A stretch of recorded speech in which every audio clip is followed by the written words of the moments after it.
आप सभी अच्छे होंगे। फ्रेंड्स, मैं हूँ Sapna and welcome to my channel 2M Sapna's dream world.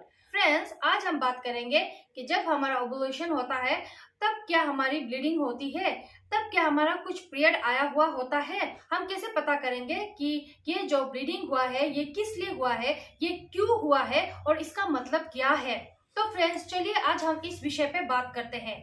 Friends, बहुत सारी महिलाओं का ओवुलेशन बहुत लेट से होता है और बहुत महिलाओं का ओवुलेशन थोड़ा टाइम से होता है। जिन महिलाओं का पीरियड साइकिल 28 डेज का होता है या फिर 30 डेज का होता है, उसका 14 to 16 डेज के अंदर ओवुलेशन हो जाना होता है, या फिर किसी कारणवश या फिर किसी का पीसीओडी का प्रॉब्लम होता है, इसी कारण की वजह से उनका ओवुलेशन देर से होता है और उनकी एग की क्वालिटी भी अच्छी नहीं होती। तो इस समय बहुत सारी महिलाएं मेडिसिन लेती है ताकि उनका ओवुलेशन टाइम पे हो सके और उनका जो प्रॉब्लम है लेट ओवुलेशन का वो सॉल्व हो सके।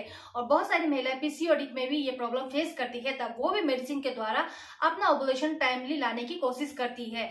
अगर ओवुलेशन आपका टाइमली आया है तो आपका एग की क्वालिटी में भी इम्प्रूवमेंट होती है। एग की क्वालिटी इम्प्रूव होना मतलब आपका इम्प्लांटेशन सक्सेसफुली होना, आप जल्दी से माँ बन सकती है। तो फ्रेंड्स, देखा गया है कि किन्हीं महिलाओं का जब ओवुलेशन होता है तब उनको ब्लीडिंग आती है और ये ब्लीडिंग हल्की ब्राउन कलर की होती है, सेम टू सेम आपका इम्प्लांटेशन ब्लीडिंग की तरह। ये ओवुलेशन ब्लीडिंग भी डार्क ब्राउन कलर का होता है और इसका मतलब होता है कि ओवुलेशन हो गया है।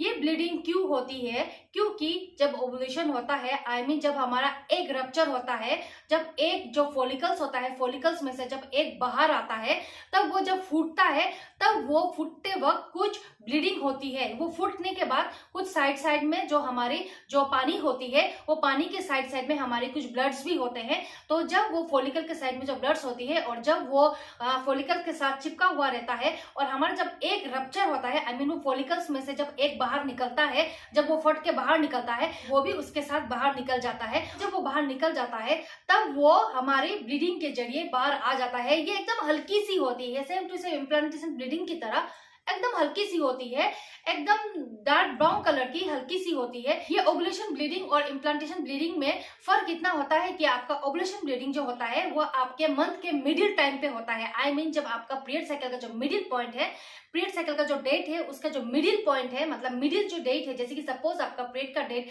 1 को है, फर्स्ट को है, 1 तारीख को है, तो आपका ओवुलेशन 14 to 16 के अंदर आता है। और इम्प्लांटेशन का जो ब्लीडिंग होता है वो आपके पीरियड के 1-2 दिन या फिर 2-3 दिन पहले होता है। कभी कभी किसी महिलाओं का पीरियड के डेट में भी होता है और कभी कभी किसी महिलाओं का पीरियड डेट के 1-2 दिन के बाद भी होता है। ये डिपेंड करता है कि इसका पीरियड साइकिल कौन सा है। लेकिन आप कंफ्यूज मत होइएगा कि ओवुलेशन ब्लीडिंग कौन सा है और इम्प्लांटेशन ब्लीडिंग कौन सा है। ओवुलेशन ब्लीडिंग महीने के बीच में आता है और वो भी 1-2 बूंदी होता है या फिर थोड़ी सी हल्की सी होती है और डार्क ब्राउन कलर का होता है। उसमें आपका अंडा फूट के बाहर निकलता है, इसीलिए ये ब्लीडिंग होती है। तो आप ओवुलेशन ब्लीडिंग को देख के बिल्कुल भी कंफ्यूज मत होइएगा और बिल्कुल भी मत घबराइएगा। ये एक अच्छा साइन है जिससे आप पता लगा सकते हैं कि अब आपका ओवुलेशन हो गया है। आपको आपके हस्बैंड के साथ कांटेक्ट में आ जाना है।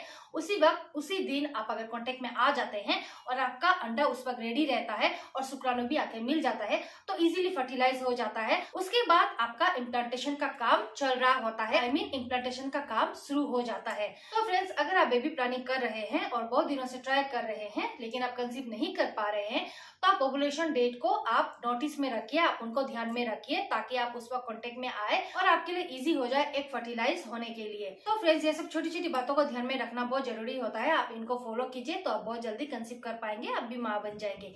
तो फ्रेंड्स, ये थी मेरी आज की जानकारी। अगर मेरी आज की जानकारी आपको थोड़ी सी भी अच्छी लगी हो तो मेरे चैनल को लाइक और सब्सक्राइब कर दीजिए और हाँ फ्रेंड्स, शेयर करना तो बिल्कुल भी मत भूलिएगा ताकि जरूरतमंद लोगों तक भी ये वीडियो पहुंच पाए।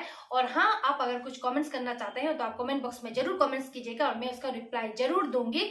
और आपका कीमती समय देने के लिए बहुत धन्यवाद। तब तक के लिए friends, bye bye, take care.